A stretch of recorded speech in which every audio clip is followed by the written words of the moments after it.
राधे राधे। श्री हरिदास श्री कुंज बिहारी। कैसे हैं आप सभी लोग? आई होप कान्हा जी की कृपा से आप सभी लोग अच्छे होंगे और स्वस्थ होंगे। आज है 30 जुलाई और 30 जुलाई में सावन का पहला दिन प्रारंभ हो रहा है और आज हम संपूर्ण सरल पूजा विधि करेंगे। श्री लक्ष्मी नारायण की पूजा विधि। आज गुरुवार का दिन है। गुरुवार वाले दिन, बृहस्पति वाले दिन बृहस्पति भगवान की पूजन अर्चन की जाती है, जिससे कि उसका हमें अनंत गुना कोटि गुणा पुण्य फल प्राप्त हो। तो आप सबसे पहले उनको मैं सरल सिंपल पूजा विधि बता रही हूँ। तो आप सबसे पहले उनको हल्दी का एक चंदन का टीका जरूर करें। तो मैंने हल्दी तो सबसे बड़ी महत्वपूर्ण रखी जाती है, हल्दी का जरूर टीका करना चाहिए। और माँ भगवती को आप उनको सिंदूर का जरूर टीका करें। तो आज के दिन जो पूजा में समान सामग्री लगती है बृहस्पति भगवान की पूजन की अर्चन के लिए, तो आज हम वो सारी सिंपल सरल पूजा विधि कर रहे हैं, जिससे कि उनको आप पूर्ण रूप से देखिए। सबसे पहले मैंने लिए हैं मुनक्के। हल्दी मैंने पहले ही रख दी है। हल्दी के साथ में आप थोड़ा सा गुड़ ले लीजिए, गुड़ हो गए। और साथ ही साथ आप रख लीजिए थोड़ी सी चने की दाल, जो कि चने की दाल सबसे बड़ी महत्वपूर्ण रखी जाती है। तो गुड़, चना और मुनक्का, ये तीनों चीज रखे जाते हैं। और साथ ही साथ में मैंने हल्दी भी रख दी है। हल्दी का तो महत्व पता ही है। और आपको जो भी उनके पास में फूल मिल जाए, पीले फूलों का बहुत बड़ा महत्व रखा जाता है। पीले वस्त्र धारण किए जाते हैं, पीले भोजन खाए जाते हैं। और मैंने इनके लिए थोड़ा सा पीला फूल रख दिया है। साथ ही साथ में थोड़े से मुझको जो ये फ्लावर्स के रोज पेटल्स मिले हैं, वो भी मैं इन्हें रखते रही हूँ उनकी पूजन में। तो और मैंने पूरे ये मेरी बगिया में गुड़हल के फूल हुए थे, तो मैंने समर्पित कर दिए हैं, लगा दिए हैं। और आप उनको साथ में ऋतुफल केले का पूजन होता है, केले के पेड़ का पूजन होता है, केले की जड़ की पूजन होती है। तो बाबा मैंने उनको केला भी समर्पित किया है। साथ ही साथ में आम है, आम भी समर्पित कर रहे हैं।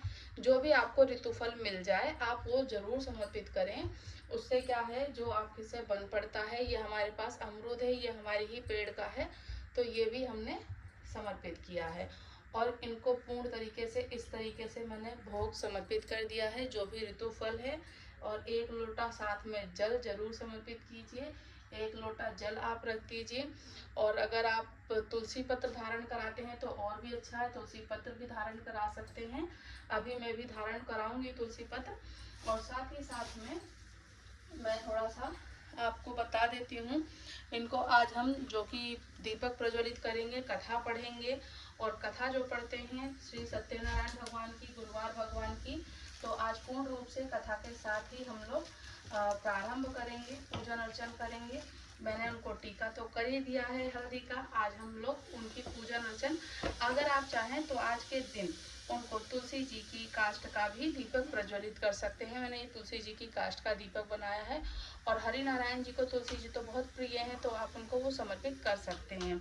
और नहीं तो आप उनको गोलबाती का ही दीपक चलता है, क्योंकि जो देवता होते हैं, देवताओं को गोलबाती का दीपक समर्पित किया जाता है। माँ भगवती जगत जननी को लक्ष्मी प्राप्ति के लिए, लक्ष्मी जी के लिए लंबी बाती का दीपक प्रज्वलित किया जाता है।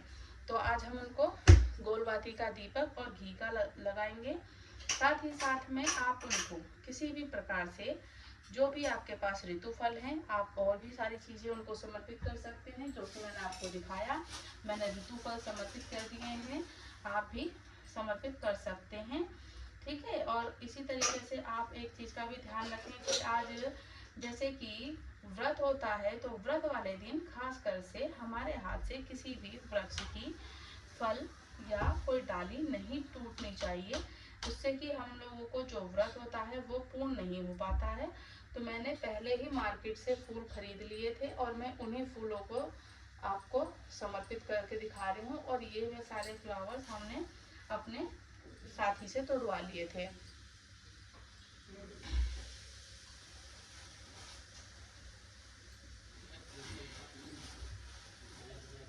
तो ये सारे के सारे रोज पेटल्स हो, चाहे आपके पास जो भी फूल हो, बृहस्पति भगवान में तो बृहस्पति वाले दिन तो आपको सबको पता ही है कि पीले फूल, पीले चावल, पीले चंदन और पीली चीज़ों का ही ज़्यादा महत्व होता है।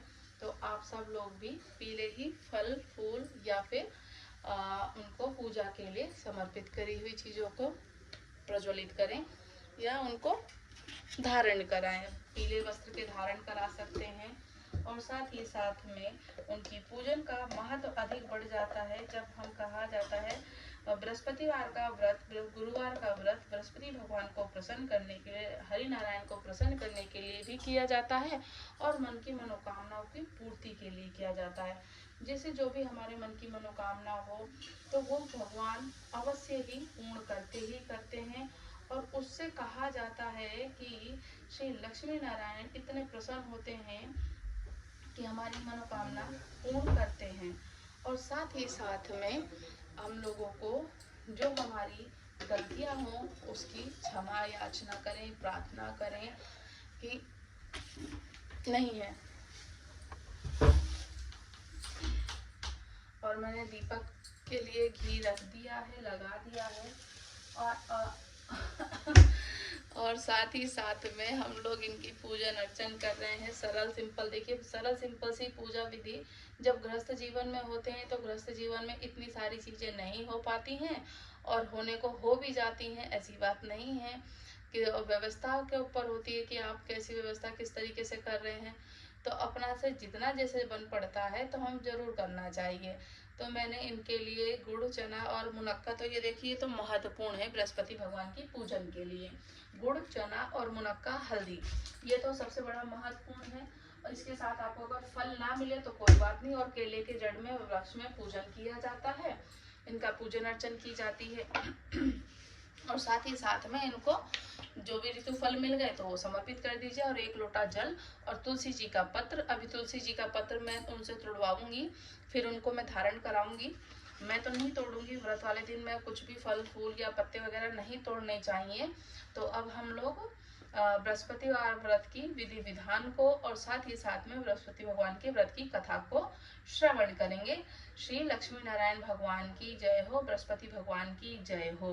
बृहस्पतिवार व्रत की विधि विधान। आचार्य बृहस्पति देव परम कृपालु और शांत प्रकृति के देवता हैं, अतः सामान्य रूप से उनका व्रत करने तथा सुनने वाली पीली गौ को भीगी हुई चने की दाल को भी खिलाने मात्र से ही आपके व्रत को पूर्ण मानकर आपकी सभी मनोकामनाओं की आपूर्ति कर देते हैं भगवान।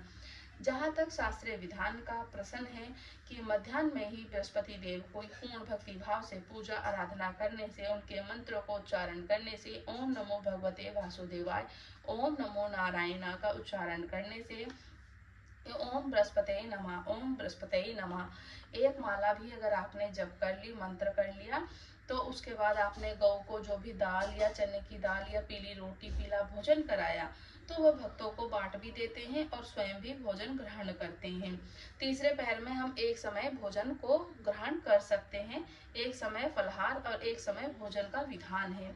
अब संध्या के समय बृहस्पति देव की पूजा में चने की दाल भीगी हुई हो या फिर आप ऐसे ही चने की दाल रख सकते हैं, प्रयोग में अनिवार्य होता है चने की दाल, गुड़, मुनक्का और हल्दी।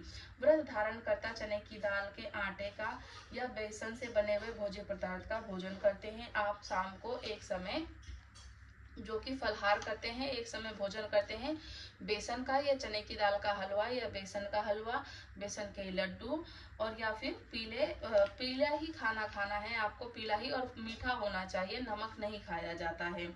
तो इस प्रकार से आप उनको जो भी बृहस्पति भगवान को फल फूल नैवेद्य उनको निमित्त दान करते हैं, उसको करके ब्राह्मणों को दिया जाता है। और संध्या के समय पीले वस्त्र, चने की दाल, गेहूं, अन्य पीले अनाज, गुड़ अथवा शक्कर, ये सारी कुछ उनको दक्षिणा देकर बृहस्पति भगवान को देकर और ब्राह्मणों को भी दान दे सकते हैं। और सामर्थ्य हो तो आप उससे स्वर्ण भी दे सकते हैं और पुखराज भी दे सकते हैं। व्रत का उद्यापन जो है कि जहाँ तक आपके प्रश्न होता है कि व्रत का उद्यापन कब करना चाहिए, तो व्रत का संकल्प जब हम करते हैं तो आप व्रत का संकल्प कर रहे हैं कि आप कितने व्रत धारण करेंगे। वैसे तो 11 कब व्रत होते हैं, कभी 16 व्रत करते हैं, कोई 11 हो गए, 16 हो गए, या फिर नित्य प्रति माह करते हैं, प्रति वर्ष करते हैं, या करते रहते हैं निरंतर जब तक आपकी मनोकामना पूर्ण ना हो जाए, या फिर मनोकामना आपने जितना संकल्प लिया है कि 5 व्रत करूंगा, 7 व्रत करूंगा या 11 व्रत करूंगा या मैं 16 व्रत करूंगा। तो इस प्रकार से आप संकल्प ले सकते हैं और फिर उतने व्रत करने के बाद, जैसे कि आपने 7 व्रत किया, 7 व्रत के बाद 8वें व्रत वाले दिन आपको उद्यापन करना है। बृहस्पतिवार व्रत की साधारण जो विधि है मैं पहले ही बता चुकी हूँ। जैसे बृहस्पति देव जी का पूजन होता है, पीले वस्त्र, पीले फल फूल और उनका पूजन, चने की दाल, पीले रंग की चने की दाल हो, कपड़े हो, और आप जो उनको आसन देते हैं पीला आसन दीजिए। मैंने भी उनको पीला आसन ही दिया है। और उससे हमें पूजन के पश्चात कथा सुननी अनिवार्य होती है, कथा सुननी ही चाहिए। अगर आप स्वयं ना पढ़ सकें तो आप श्रवण ना कर सकें तो जरूर सुननी चाहिए, किसी से पढ़वा लीजिए, टीवी में चला दीजिए, फोन में चला दीजिए, पर इससे सुनना अनिवार्य होता है। और केले के वृक्ष का पूजन किया जाता है, केले के जड़ का पूजन किया जाता है। धन और पुत्र का लाभ होता है इस व्रत में, केले का पूजन महत्व है। और स्त्रियों के लिए तो ये व्रत एक बहुप्रचलित व्रत होता ही होता है।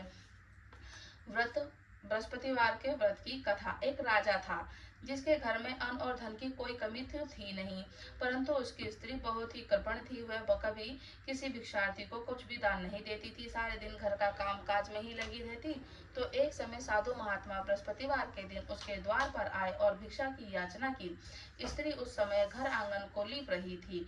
इस कारण साधु महाराज से कहने लगी कि महाराज, इस समय तो मैं लीप रही हूँ, आपको कुछ नहीं दे सकती हूँ, फिर किसी अवकाश के समय आना। तब साधु महात्मा खाली हाथ चले गए और कुछ दिन के पश्चात वह साधु महात्मा फिर से आए और उसी तरह से भिक्षा मांगने लगे। तब रानी उस समय लड़के को खिला रही थी, कहने लगी कि हे महाराज, क्या करूं, अवकाश ही नहीं है, इसलिए आपको कुछ नहीं दे सकती हूँ। तीसरी बार महात्मा फिर से आते हैं और उसी तरह उनको टालना चाहती है, परंतु महात्मा कहने लगे, यदि तुमको बिल्कुल अवकाश हो जाए तब तो तुम मुझको भिक्षा दोगी। तो रानी कहने लगी कि हाँ महाराज, यदि ऐसा हो जाए तो बहुत ही कृपा होगी। तब साधु महात्मा कहने लगे कि अच्छा, तुमको एक उपाय बताता हूँ। बृहस्पतिवार के दिन जब चढ़ने पर उठो तो सारे दिन सारे घर में झाड़ू आदि लगाकर कूड़ा एक तरफ इकट्ठा कर रख दो और घर में चौका मत लगाओ। फिर स्नान आदि करके घर वालों को कह दो कि वह हजामत आदि अवश्य बनवाएं। रसोई बनाकर चूल्हे के पीछे रखवा दो, सामने कभी ना रखें। और सायंकाल को बहुत अंधेरा होने के पश्चात दीपक जलाया करो। बृहस्पतिवार को पीले वस्त्र कभी मत धारण करना और ना ही पीले रंग की चीजों का भोजन करना। यदि ऐसा करोगे तो तुमको घर का कोई काम नहीं करना पड़ेगा। तो रानी ने ऐसा ही किया। बृहस्पतिवार को खूब दिन जब चढ़ गया तब उठी, झाड़ू लगाकर कूड़े को इकट्ठा करके एक तरफ रख दिया। पुरुषों ने भी हजामत बनवा ली और भोजन बनाने के पश्चात चूल्हे के पीछे रख दिया। अब उसके पश्चात वह बृहस्पतिवार को ऐसा ही करती रही। अब कुछ दिन ही बीते थे, उसके घर में खाने तक को एक दाना भी नहीं रहा और भोजन के लिए दोनों समय तरसने लगे। तब राजा रानी से कहने लगा कि रानी, तुम यहाँ रहो, मैं दूसरे देश को जाता हूँ, क्योंकि यहाँ पर मुझे सभी मनुष्य जानते हैं, इसलिए मैं कोई कार्य भी नहीं कर सकता। देश चोरी, परदेश भीख मांगकर भीख बराबर होता है। ऐसा कहकर राजा परदेश चला गया और वह जंगल में जाता और लकड़ी काट कर लाता, शहर में बेचता, इस प्रकार जीवन व्यतीत करने लगा। राजा के घर में रानी और दासी दुखी रहने लगी। किसी दिन भोजन मिलता तो किसी दिन पानी पीकर रह जाती।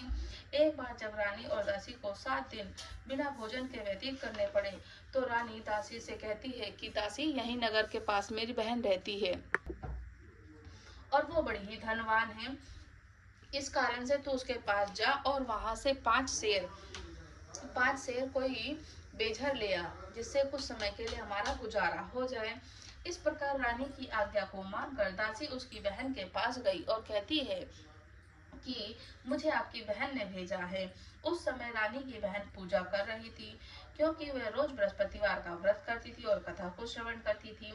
जब दासी ने रानी की बहन को देखा तो वह बोली कि हे रानी, मुझे आपकी बहन ने भेजा है, मेरे लिए 5 शेर बेझर दे दो। इस प्रकार दासी ने कई बार कहा, परंतु रानी ने कुछ भी उत्तर नहीं दिया, क्योंकि वह उस समय बृहस्पतिवार के व्रत की कथा सुन रही थी।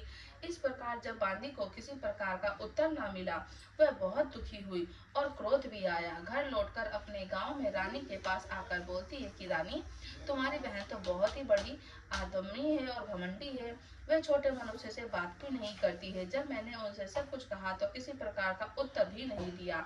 रानी बोली, उसका कोई दोष नहीं है, जब बुरे दिन आते हैं तो कोई सहारा नहीं देता, अच्छे बुरे का पता आपत्ति में ही लगता है, जैसे ईश्वर की इच्छा होगी वही होगा, ये सब हमारे भाग्य का ही दोष है। जैसी ईश्वर की इच्छा वैसा ही होगा। उधर उस रानी ने देखा कि मेरी बहन की दासी आई थी, परंतु मैं उससे कुछ नहीं बोली। इससे वह बहुत दुखी हो गई होगी। ये सोचकर कहने को लगी कि विष्णु भगवान का पूजन समाप्त और दासी को पूजन करके वह अपनी बहन के घर चल दी और जाकर अपनी बहन से कहने लगी कि हे बहन, मैं बृहस्पतिवार का व्रत कर रही थी, तुम्हारी दासी आई, परंतु जब तक कथा होती है तब तक ना उठते हैं, ना बोलते हैं, ना हिलते हैं, इसलिए मैं नहीं बोली। कहो दासी क्यों गई थी? रानी बोलती है, बहन मेरे घर में अनाज नहीं था, वैसे तुमसे कोई बात नहीं छुपी है, इसी कारण मैंने दासी को तुम्हारे पास से 5 सेर बेजा लाने के लिए भेजा था। तब रानी बोलती है, बहन देखो, बृहस्पति भगवान सबकी मनोकामना को पूर्ण करते हैं, शायद तुम्हारे घर में अनाज रखा हो। इस प्रकार के वचन रानी ने सुने तो वे घर के अंदर गई और वहां से एक घड़ा बेजर भरा हुआ मिल गया। तब वह रानी और बांदी को प्रसन्नता हुई और दासी कहने लगी कि रानी देखो, जब हमको भोजन नहीं मिलता तो हम लोग हर रोज व्रत करते हैं, अगर हम भी इनसे व्रत की विधि पूछ ली जाए तो हमें भी व्रत कर लिया करेंगे। तब उस रानी ने अपनी बहन से पूछा कि बहन, बृहस्पतिवार के व्रत की कथा क्या है और व्रत कैसा करना चाहिए? तो रानी की बहन ने कहा कि हे बहन, गुरुवार के व्रत में चने की दाल, मुनक्का और भगवान विष्णु जी की केले की जड़ का पूजन करें और दीपक जलावें, पीला भोजन करें और कहानी सुने। इस प्रकार करने से गुरु भगवान प्रसन्न होते हैं, अन्न पुत्र धन देते हैं, मनोकामना को पूर्ण करते हैं। इस प्रकार से रानी और दासी दोनों ने निश्चय किया कि बृहस्पति भगवान का अब के अवश्य पूजन करेंगे। 7 रोज के बाद जब बृहस्पतिवार आया तो उन्होंने व्रत रखा था। अब घुड़साल में जाकर चना बीन के ले आई और उसकी दाल से केले के जड़ में पूजन करा, भगवान विष्णु जी का पूजन किया। अब पीला भोजन कहाँ से आए? बेचारी बड़ी दुखी हुई, परंतु उन्होंने तो व्रत किया था, इसी कारण से भगवान उन पर प्रसन्न थे और 2 थालों में सुंदर पीला भोजन लेकर आए और दासी को देकर के बोले, हे दासी, ये तुम्हारे लिए और रानी के लिए भोजन है, तुम दोनों करना। दासी भोजन को पाकर बड़ी प्रसन्न होती है और रानी से बोलती है कि रानी भोजन कर लो। रानी को इस विषय में कुछ भी नहीं पता था, इसलिए वह बोलती है, अरे दासी, तू ही भोजन कर ले, क्या हमारी व्यर्थ में हंसी उड़ाती है? दासी बोली कि एक महात्मा भोजन दे गए थे। रानी कहने लगी कि वह भोजन तेरे लिए ही दे गया होगा, तो तू ही भोजन कर ले। दासी कहने लगी कि वह महात्मा हम दोनों के लिए 2 थालों में भोजन दे गए हैं, इसलिए तुम और मैं दोनों साथ साथ भोजन करेंगे।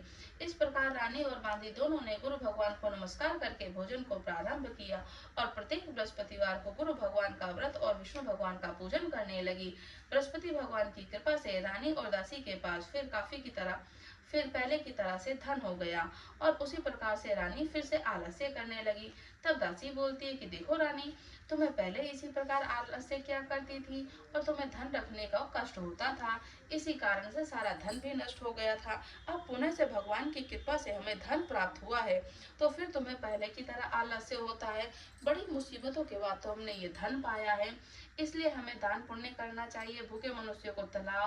भूखे मनुष्य को भोजन कराओ, प्याओ लगवाओ, ब्राह्मणों को दान दो, कुआं, तालाब, बावड़ी आदि का निर्माण कराओ, मंदिर पाठशाला बनवाकर दान करो, कुंवारी कन्याओं का विवाह कराओ, धन को शुभ कार्यों में खर्च करो, जिससे तुम्हारा यश फैलेगा और स्वर्ग को प्राप्त होगा। जब रानी ने इस प्रकार के कर्म करने आरंभ किए तो उसका यश फैलने लगा। रानी और दासी विचार करने लगी कि ना जाने राजा किस दशा में होंगे, किस प्रकार से होंगे, उनकी तो कोई खोज खबर ही नहीं मिली है। तब गुरु भगवान से उन्होंने प्रार्थना करी। भगवान ने रात्रि में राजा को स्वप्न में कहा कि राजा उठ, तेरी रानी तुझे याद करती है, अपने देश को चला जा। राजा प्रातःकाल उठा और विचार करने लगा कि स्त्री जाति खाने और पहनने की संगनी होती है, पर भगवान की आज्ञा को मानकर वह अपने नगर के लिए चलने को तैयार हुआ। इससे पूर्व राजा परदेश चला गया था, तो प्रतिदिन जंगल में से लकड़ी बीन कर लाने गया था और उन्हें शहर में बेचकर अपनी दुखी जीवन को कठिनाई से व्यतीत करता था। एक दिन राजा दुखी होकर पुरानी बातों को याद करके रोने लगा। तब उस जंगल में उसे बृहस्पति भगवान एक साधु का रूप धारण करके आए और राजा के पास आकर बोलते हैं कि हे लकड़हारे, तुम इस जंगल में किस चिंता में बैठे हो, मुझे बताओ। ये सुनकर राजा के नेत्रों में आंसू भर आए और बोले कि हे प्रभु, आप सब कुछ जानने वाले हो। इतना कहकर साधु अपनी संपूर्ण कहानी बता देता है। महात्मा दयालु होते हैं और वे बोलते हैं कि तुम्हारी स्त्री ने बृहस्पति भगवान का अपमान किया था, जिसके कारण तुम्हारी ये दशा हुई है। अब तुम किसी प्रकार की चिंता मत करो, भगवान तुम्हें पहले से भी अधिक धन देंगे। देखो, तुम्हारी स्त्री ने गुरुवार का व्रत आरंभ कर दिया है और तुम मेरा कहना मानकर बृहस्पतिवार के व्रत को चने की दाल, गुड़, जल और जल को लोटे में डालकर केले का पूजन करो और कथा कहो या सुनो। भगवान तेरी सभी मनोकामना को पूर्ण करेंगे। साधु को प्रसन्न देख राजा बोला कि प्रभु, मुझे लकड़ी बेचकर इतना पैसा नहीं मिलता है जिससे कि मैं भोजन के उपरांत कुछ भी बचा सकूं। मैंने रात्रि में अपनी रानी को व्याकुल देखा, मेरे पास कुछ भी नहीं है जिससे कि मैं कम से कम उसकी कोई खोज खबर भी मंगा सकूं। कौन सी कथा कहूं या मुझे कोई मालूम नहीं है। तब साधु महाराज ने कहा कि राजा, तुम किसी प्रकार की चिंता मत करो। बृहस्पतिवार के दिन रोजाना की तरह लकड़ियां लेकर शहर में जाओ और उसको तुम रोजाना की तरह 2 गुना धन प्राप्त होगा, जिससे तुम भली भांति प्रकार से भोजन भी कर लोगे। जब बृहस्पतिवार का दिन आया तो राजा जंगल से लकड़ी काट कर शहर बेचने गया। उसे उस दिन और दिनों से अधिक भी पैसा मिल गया। तब राजा ने चना, गुड़ आदि लाकर गुरुवार का व्रत किया। उस दिन से उसकी सभी कठिनाई दूर होने लगी। परंतु जब राजा दोबारा से गुरुवार का दिन आया तो राजा व्रत करना भूल गया। इसी कारण बृहस्पति भगवान उस पर नाराज हो गए। उस दिन से नगरी के राजा ने विशाल यज्ञ का आयोजन किया था और शहर में ये घोषणा करा दी कि कोई भी मनुष्य अपने घर में भोजन ना बनावे। समस्त जनता मेरे यहाँ भोजन करने आए और जो इस आज्ञा को ना मानेगा उसको फांसी की सजा दी जाएगी। राजा की आज्ञा के अनुसार शहर के सभी लोग भोजन करने के लिए गए। लकड़हारा कुछ देर से पहुंचा, इसलिए राजा उसको अपने साथ लिवा ले गया और ले जाकर भोजन करा रहा था तो रानी की दृष्टि उस खूंटी पर पड़ी जहां पर उसका हार टंगा हुआ था और वहां पर वो हार दिखाई नहीं दिया। तब रानी ने निश्चय किया कि ये मेरा हार इसने ही चुराया है। उस समय पुलिस बुलाकर और जेल खाने में डलवा दिया। तब राजा ने जेल खाने में पड़ गया और बड़ा दुखी होकर विचार करने लगा कि न जाने किस पूर्व जन्म के कर्म से मेरे को ये दुख प्राप्त हुआ है। तो उस साधु की बात को याद करने लगा जो जंगल में मिला था।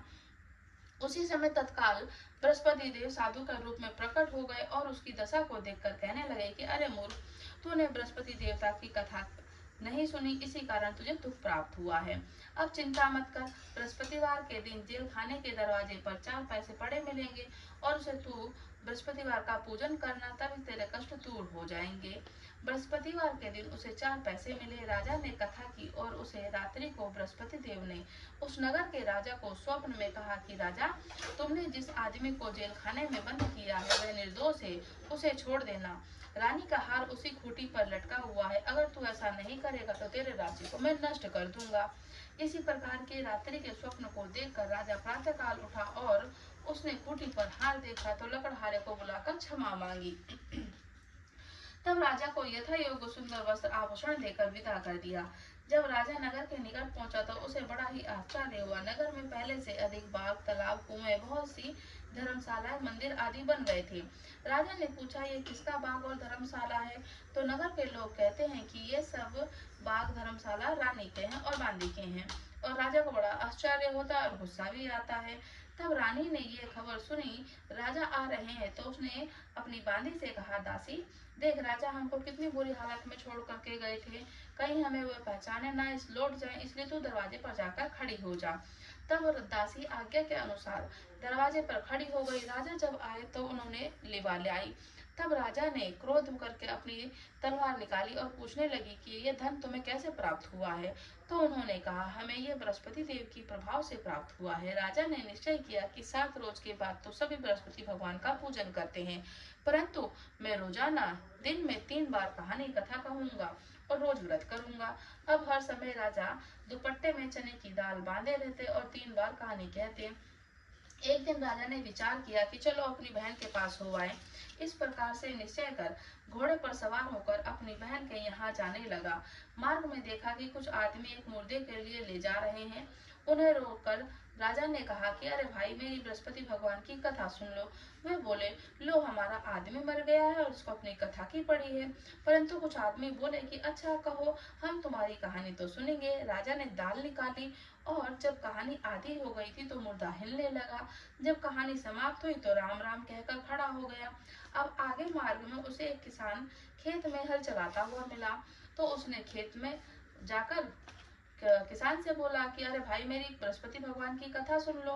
किसान बोला जब तक मैं तेरी कहानी सुनूंगा, कथा सुनूंगा तो मैं 4 हेरे जोत लूंगा। जा अपनी कहानी किसी और को सुनाना। इस प्रकार राजा आगे चलने लगा कि राजा के हटते ही बैल पछाड़ खाकर गिर गए और पेट में बहुत जोर से दर्द होने लगा। उसी समय उसकी माँ रोटी लेकर आई। उसने देखा कि अपने पुत्र से सब हाल पूछा। बेटे ने सब हाल कह दिया तो बुढ़िया दौड़ती हुई राजा के पास गई और बोलती है कि तेरी कहानी मैं सुनूंगी, तू मेरे खेत पर चल कर कह। राजा ने बुढ़िया के खेत पर कहानी कही, जिससे वह बैल उठकर खड़ा हो गया और किसान के पेट का दर्द भी बंद हो गया। राजा अपनी रानी के बहन के घर गया और वहां पे कुशल पूर्वक पहुंच गया। तो बहन ने भाई की खूब मेहमानी करी और दूसरे दिन प्रातःकाल राजा ने जागा तो देखा कि सब लोग तो भोजन कर रहे हैं। तो राजा ने अपनी बहन से कहा कि कोई मनुष्य है जिसने भोजन ना किया हो और वह मेरी बृहस्पति भगवान की कथा सुन ले। तो बहन बोलती कि भैया ये देश ऐसा ही है, प्रथम यहाँ सभी लोग भोजन करते हैं, अगर कोई पड़ोस में हो तो मैं देख आती हूँ। और ऐसा कहकर देखने चली गई, परंतु उसे ऐसा कोई व्यक्ति नहीं मिला जिसने भोजन ना किया हो। वह एक कुम्हार के यहाँ गई जिसका लड़का बीमार था। उसे मालूम हुआ कि उसके यहाँ 3 दिन से उन्होंने भोजन नहीं किया। रानी ने अपने भैया को कहानी कथा सुनाने के लिए कुम्हार के यहाँ भेज दिया और वह तैयार हो गया। राजा ने वहां जाकर बृहस्पति भगवान की कथा कही, जिसको सुनकर लड़का बिल्कुल ठीक हो गया। अब राजा की खूब प्रशंसा होने लगी। एक दिन राजा ने अपनी बहन से कहा कि बहन हम अपने घर जाएंगे, तुम भी तैयार हो जाओ। ये बात सुनकर राजा की बहन अपनी सास से कहती है। सास बोलती है कि हाँ तू चली जा, परंतु लड़के को मत लेकर के जाना, क्योंकि तेरे भाई के कोई संतान नहीं है। और बहन ने अपने भैया से कहा कि भैया मैं तो चलूंगी, परंतु बालक नहीं जाएगा। राजा बोला जब ये बालक ही नहीं जाएगा तो तुम हमारे साथ जाकर क्या करोगी। तब बड़े दुखी मन से राजा अपने नगर को लौट आया। राजा ने आकर अपनी रानी से कहा कि हम निर्वंशी राजा हैं, हमारा मुंह देखने का कोई धर्म नहीं है और कुछ भोजन आदि नहीं किया। रानी बोली कि हे राजा, बृहस्पति देव ने हमें सब कुछ दिया है, हमें संतान अवश्य देंगे। उसी रात्रि को बृहस्पति देव ने राजा से स्वप्न में कहा कि राजा उठ, तो सभी सोच को त्याग दे, तेरी रानी गर्भ से है। ये राजा को जब ये समाचार सुनकर बड़ी खुशी हुई। 9वें महीने में उसके 2 पुत्र पैदा हुए। तब राजा रानी से बोलता है कि देख रानी, स्त्री जाति बिना भोजन के तो रह सकती है, बिना कहे नहीं रह सकती है। जब मेरी बहन आवे तो उसे कुछ ना कहना। ये सुन रानी ने हाँ कह दी। तब राजा की बहन ने ये समाचार सुना और वह बड़ी प्रसन्नता के साथ बधाई लेकर अपने भाई के यहाँ आई। तभी रानी कहने लगी कि घोड़े चढ़कर तो नहीं आई, गधे चढ़कर आई। तो राजा की बहन बोलती है भाभी, मैं इस प्रकार से ना कहती तो तुम्हें संतान कैसे होती। बृहस्पति देव ऐसे ही हैं, जिसकी जैसी मनोकामना होती है सभी को पूर्ण करते हैं। जो भी बृहस्पति भगवान का प्रेम पूर्वक बृहस्पति भगवान का व्रत करता है, कथा पढ़ता है, कथा को सुनता है या किसी को सुनाता है, तो उसको बृहस्पति देव की उसकी सभी मनोकामना को पूर्ण करते हैं। तो बोले बृहस्पति भगवान की जय हो, बृहस्पति भगवान की जय हो, बृहस्पति भगवान की जय हो। बृहस्पति भगवान जैसे आपने सबकी मनोकामना को पूर्ण करी, वैसे ही हमारी भी मन की मनोकामना को पूर्ण कीजिएगा और हमारे मन की मनोकामना को पूर्ण कीजिएगा। तो बोले बृहस्पति भगवान की जय हो, बृहस्पति भगवान की जय हो। और बृहस्पति भगवान की आरती करेंगे हम लोग। आरती करने के बाद आपको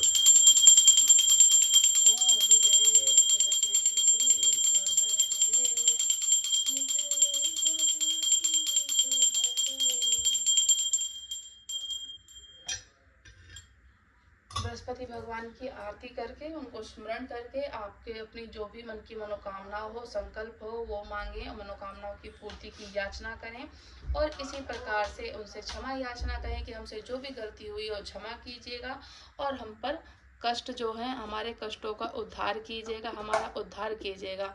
हे बृहस्पति भगवान, हमसे जाने अनजाने में जो भी गलती हुई, आपकी पूजा में जो भी भूल हुई हो, कमी रह गई हो, तो हमें माफ कीजिएगा। और अंत में भगवान विष्णु जी की कथा को श्रवण करने के पश्चात, आरती करने के पश्चात मंदिर में किसी शिवालय में जाके आप जरूर से केले के जड़ का पूजन करें, केले के वृक्ष का पूजन करें। राधे राधे। श्री हरिदास, श्री कुंज बिहारी, बृहस्पति भगवान की जय हो। श्री लक्ष्मी नारायण।